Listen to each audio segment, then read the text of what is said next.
Hello astrophotographers, this is Harry from Deep Sky Watching again.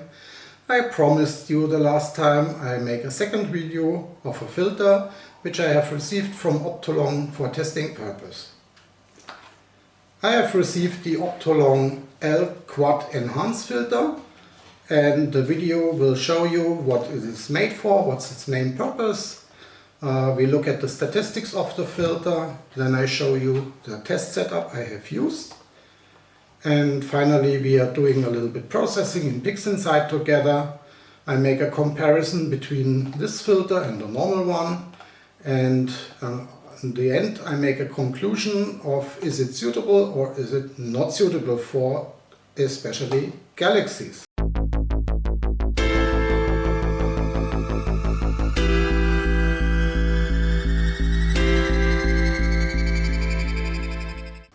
So I've installed the filter into my camera.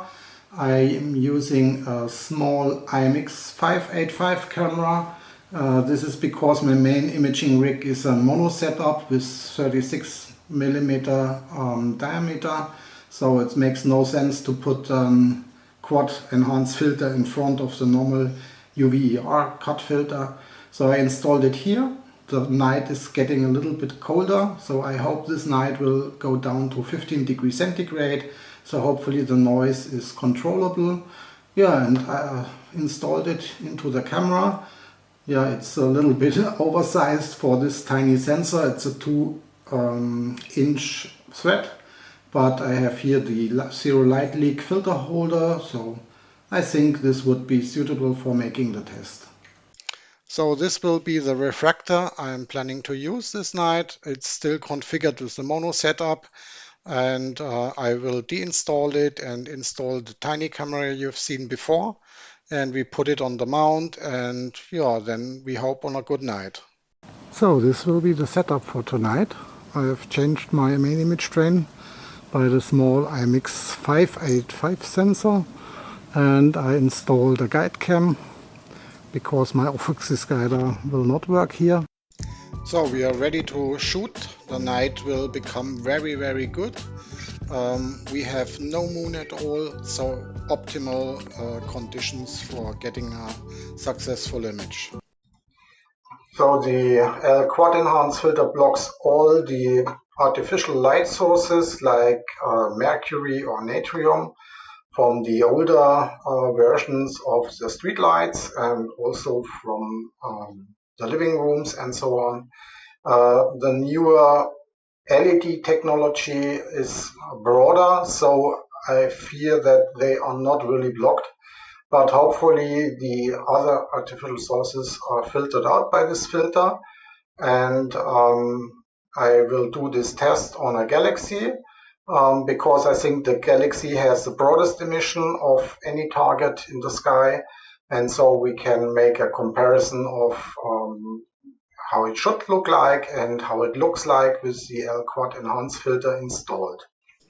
So let's have a look on the target that I have chosen for the test with the L-Quad.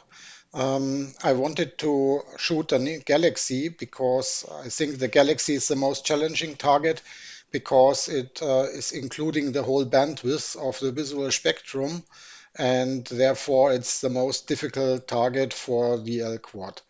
The second reason why I took a galaxy is I have the opportunity to shoot the hidden galaxy, and it's visible throughout the night, and it's relatively low in altitude, so it's starting at 33-degree height in the sky, and it's going up all the way throughout the night because it's circumpolar, and in this direction of my location is a street light from my village. So I expect some light glow here beneath, and I think the L-Quad will help to pull out details that are not going to be revealed with a normal UV-IR cut filter.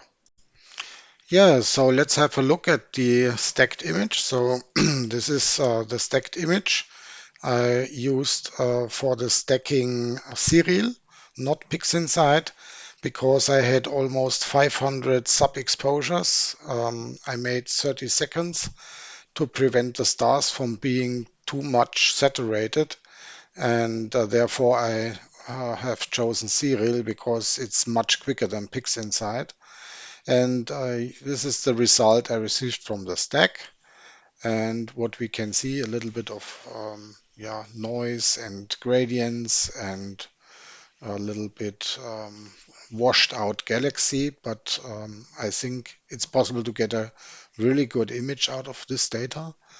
And the first thing what I have done is a manually background extraction, because if I choose Grexpert did really bite out the whole galaxy when I use it directly. So I did first a little bit manual background extraction, and then afterwards I have used Grexpert.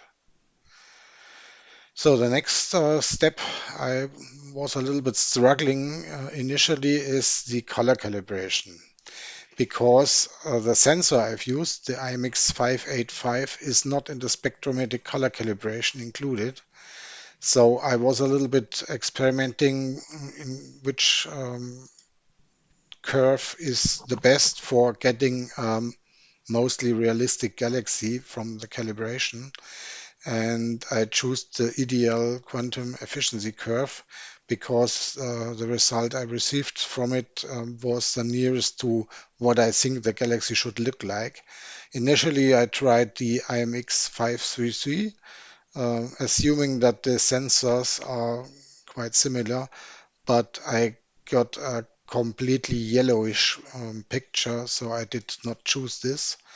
What I've also done is this galaxy is an SC type galaxy, SABC exactly. So I have chosen this as the white reference, not our own galaxy. And this is the result from doing it. So this is, I think, a mostly realistic view of the galaxy. It's a little bit brownish or dusty because the galaxy lies beneath our own Milky Way. So this seems to be a good result from the first processing steps. So I made the comparison for you, what the difference in color calibration was occurring. The picture on the upper side is made with the ideal quantum efficiency curve, and the image below on the bottom is made with the IMX533 sensor, so a huge difference. So I don't know why this makes such a big effect, or it's just because of the target is a little bit tricky. I don't know, but I keep going with the top picture. One issue what I recognized is a strange halo on especially this star. But this may be an effect of the AR-coated glass of the camera itself and not due to the filter. But this is easily to be corrected in the processing later on. So it's time to stretch the image. Let's do it together. First of all, we stretch it until the galaxy becomes visible to the first maybe 20% of the histogram. Then we decrease the highlights of the core a little bit. Yeah, and that's the first step. The next step is that I cut off the left side of the histogram to move the black point to the left. I use the linear transformation like this. And the next I take the symmetry point to the center of the biggest contrast, send it to the symmetry point and stretch it just a little bit, and stretch then the local intensity so that the basis of the forgot the preview. So not too much, it's far too much, so a little bit like this, and decrease the highlights of the center we can check with the preview whether it's saturated or not. It is not. That is good. Yeah, and this is the second step of the stretch. We have to control a little bit the background later on. I will not go too much, just a little bit, like this. And finally, we do a little bit of contrast optimization. So I take the symmetry point to the first third of the histogram and then play around with the local intensity.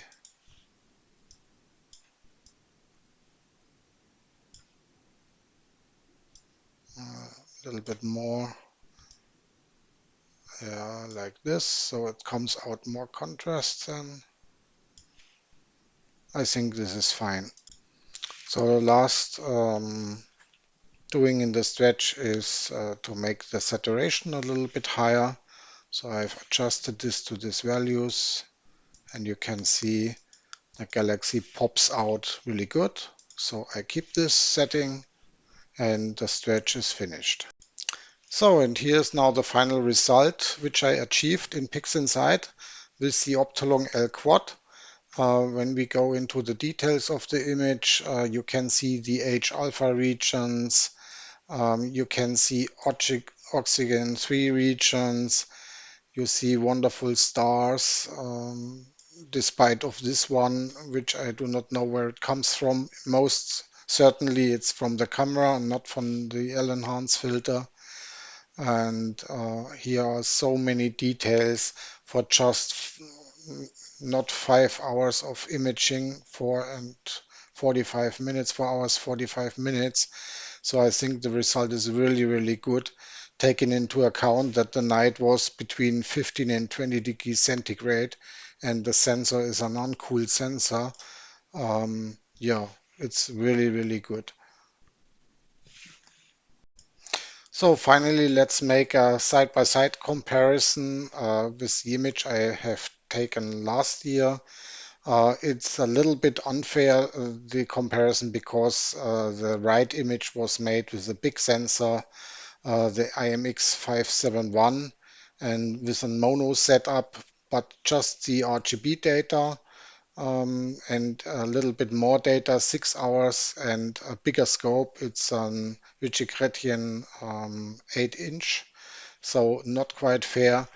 But yeah, from the point of view, the galaxies seem to be relatively equal, and yeah, everything is in the image what there should be in the image. So here's the final image of the hidden galaxy. You can see the image is containing very much dust areas. So I think this is due to the filter. It reveals them. And when you go closer into the galaxy, you see fine H-alpha structures and also O3 regions.